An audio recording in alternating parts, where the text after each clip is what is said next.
Ashraf. Oh, struck on the pad. That looks really close. অস্ট্রেলিয়ায় চলছে সফরকারী পাকিস্তান ও অস্ট্রেলিয়ার মধ্যকার টেস্ট ম্যাচ।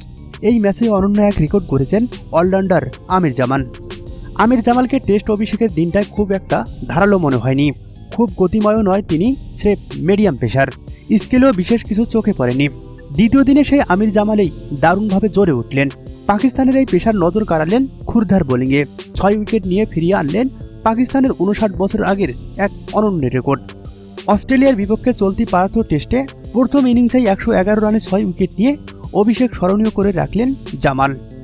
তার আগে টেস্ট অভিষেকে অস্ট্রেলিয়ায় 5 উইকেট নেওয়ার কীর্তি ছিল পাকিস্তানের আর কেবল একজন বোলারের।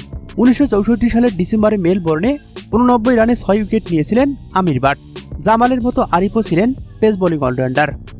পাকিস্তানি পেসারদের মধ্যে অভিষেক ম্যাচে সবশেষ 5 উইকেট পেয়েছিলেন তানভীর আহমেদ। 2010 সালে দক্ষিণ আফ্রিকার বিপক্ষে আবুধাবিতে 120 রানে 6 উইকেট নিয়েছিলেন তানভীর।